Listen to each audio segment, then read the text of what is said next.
Good morning विद्यार्थी मित्रांनो. संत गाडगेबाबा अमरावती विद्यापीठाच्या सर्वच अभ्यासक्रमाच्या प्रथम वर्षाला असलेल्या प्रथम सेमच्या विद्यार्थ्यांची परीक्षा हे विद्यापीठ 10 जानेवारी पासून घेणार आहे. त्याबद्दलची वेळापत्रक हे जाहीर झालेले आहेत.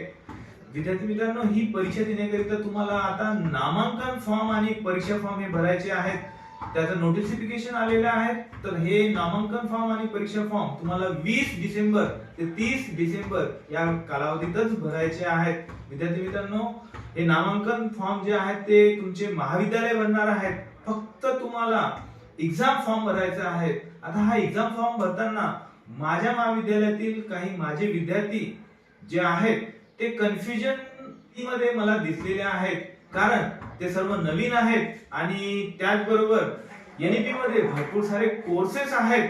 त्यामुळे हे कोर्सेस आपण खरोखरच जे सिलेक्ट केलेले आहेत ते आलेले की नाही हे याबद्दल त्यांना जास्त कन्फ्युजन आहेत. आणि हे एक्झाम फॉर्म ऑनलाईन कशा प्रकारे भरायचे, त्याचे पेमेंट कशा प्रकारे करायचे, महाविद्यालयामध्ये काय सादर करायचं आणि कधीपर्यंत सादर करायचं, या सर्वांबद्दल थोडं कन्फ्युजन असल्यामुळे माझे विद्यार्थी हे टेक्नो फ्रेंडली व्हावं, त्यांना स्वतःच्या मोबाईल मध्ये हा एक्झाम फॉर्म भरता यावं, यासाठी हा मी व्हिडिओ बनवलेला आहे.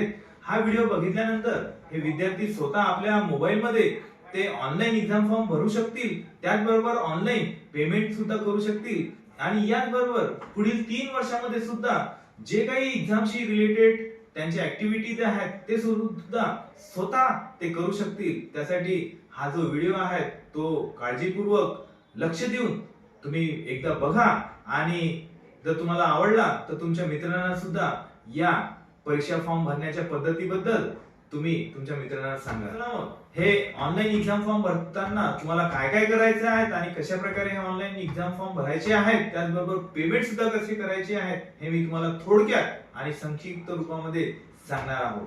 महाविद्यालयातील प्रत्येक फर्स्ट इयरच्या विद्यार्थ्याचे नामांकन आवेदनपत्र म्हणजेच एनरोलमेंट फॉर्म हे महाविद्यालयातूनच भरण्यात येणार आहेत आणि हे आवेदनपत्र भरल्यानंतर प्रत्येक विद्यार्थ्याला विद्यापीठ हे युनिक युजर आय डी आणि पासवर्ड देणार आहे. मित्रांनो, तुम्हाला यामध्ये एक लक्षात घ्यायचं आहे की हा जो युजर आय डी आणि पासवर्ड तयार झालेला आहे यामध्ये पासवर्ड तुम्हाला चेंज करता येईल, परंतु हा जो युजर आय डी आहे तो तुमची पदवी कंप्लीट होईपर्यंत एकच राहणार आहेत, हे लक्षात घ्या.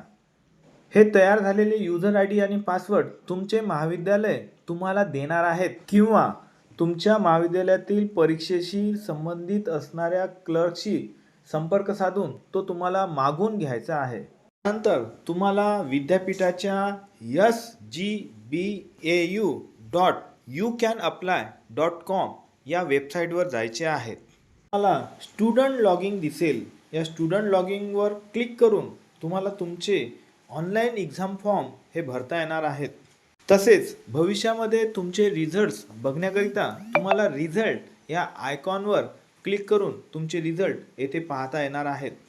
स्टुडंट लॉगिंगवर क्लिक केल्यानंतर तुम्हाला तुमचा युनिक युजर आय डी आणि पासवर्ड विचारेल.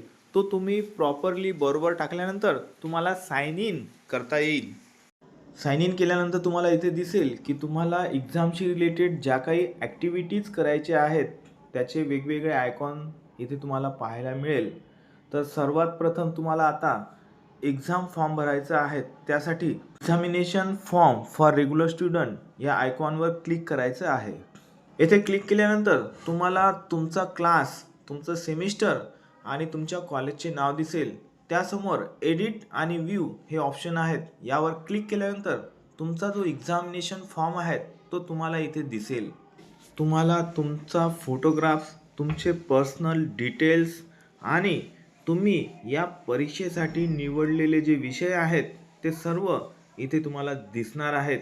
विद्यार्थी मित्रांनो, इथे काळजी घ्यायची आहे की जर तुम्ही हे विषय निवडलेले नसतील किंवा चुकीने हे विषय जर इथे आलेले असेल किंवा तुमचे पर्सनल डिटेल्स बरोबर नसेल तर तुम्ही यामध्ये पुढे खाली दिलेले जे आहेत की आय कन्फर्म यावर क्लिक करायचं नाही आहे. येथेच थांबून जायचं आणि त्यानंतर तुमच्या महाविद्यालयातील परीक्षेशी रिलेटेड असलेले क्लर्क यांच्याशी संपर्क साधून तुमच्या ज्या काही विषयाशी रिलेटेड किंवा पर्सनल इन्फॉर्मेशनशी रिलेटेड जे काही समस्या आहेत त्या त्यांना सांगून एडिट करायला म्हणजे चेंज करायला सांगायचे. या एक्झामिनेशन फॉर्ममध्ये जे तुम्हाला माहिती दिसत आहेत ती तुमच्या महाविद्यालयाने एनरोलमेंट फॉर्म भरताना भरलेली आहेत. त्यामुळे यामध्ये महाविद्यालयाच्या लॉगिंग आय डीद्वारे इझिली एडिट किंवा ही जी माहिती आहे ती चेंज करता येते. त्यावेळेस तुम्हाला एक्झामिनेशन फॉर्म भरताना कोणतीही माहिती भरायची नाही आहे. फक्त जर तुम्हाला जे काही दिसत आहेत ते मान्य असेल तर आय कन्फर्म अबो या क्लिकवर क्लिक करून पुढे प्रिंटसाठी जायचं आहे. जर नसेल तर एखाद्या कॅफेवर जाऊन तुम्हाला परत याची प्रिंट घेता येते. त्यासाठी परत तुमचं युजर आय डी आणि पासवर्ड हे टाकून तुम्हाला फॉर्म प्रिव्ह्यू करता येईल आणि फॉर्म प्रिव्ह्यूमध्ये तुम्हाला प्रिंट घेता येईल. एक्झामिनेशन फॉर्म भरल्यानंतर तुम्हाला तुमच्या मोबाईलद्वारे सुद्धा पेमेंट करता येणार आहेत. याची सोय यावर्षीपासून करण्यात आलेली आहे. त्यासाठी मेक पेमेंट या आयकॉनवर तुम्हाला क्लिक करायचं आहे. क्लिक केल्यानंतर तुमचा एक्झामिनेशन फॉर्म हा ओपन होईल. त्याखाली प्रोसीड टू पेमेंट हे ऑप्शन तुम्हाला दिसेल. यावर क्लिक केल्यानंतर तुम्हाला पेमेंट हे तुमच्या मोबाईलद्वारे करता येणार आहेत. याची सोय विद्यापीठाने यावर्षीपासून सुरू केलेली आहे. टू पेमेंट केल्यानंतर तुमच्या परीक्षेशी रिलेटेड जे काही अमाऊंट आहेत ती तुम्हाला इथे दिसेल. त्यानंतर पेमेंट टाईपवर तुम्हाला क्लिक करायचं आहे. जर तुम्हाला ऑनलाईन पेमेंट करायचं असेल तर याच्यात 3 सोय आहेत: क्रेडिट कार्ड, डेबिट कार्ड किंवा नेट बँकिंग. जर तुम्हाला गुगल पे किंवा फोनपेद्वारे जर करायचं असेल तर नेट बँकिंगवर इथे क्लिक करायचं आहे. नेट बँकिंगमध्ये तुम्हाला क्लिक केल्यावर pay government India for all banks यावर क्लिक करायचं आहे. तिथे तुमचे डिटेल्स इथे दिसणार आहेत. त्याच्यानंतर प्रोसीड फॉर पेमेंटवर क्लिक करून तुम्हाला तुमचं पेमेंट हे UPI ID द्वारे हे भरता येणार आहेत. QR कोडद्वारे सुद्धा तुम्हाला पेमेंट हे करता येणार आहेत. या प्रकारे तुम्हाला QR कोड जनरेट करून पेमेंट करता येईल. त्यामध्ये एक लक्षात घ्यायचं आहे की एकदा तुम्ही पेमेंट जनरेट केलं की तुम्हाला 48 तासामध्ये हे पेमेंट करायचं आहे. जर हे तुम्ही करू शकले नाही तर तुम्हाला परत हे ऑनलाईन पेमेंट तुमच्या मोबाईलद्वारे करता येणार नाही आहे. तेव्हा ही प्रिंटआउट घेऊन तुमच्या महाविद्यालयात जाऊन ते सबमिट करायचं आहे.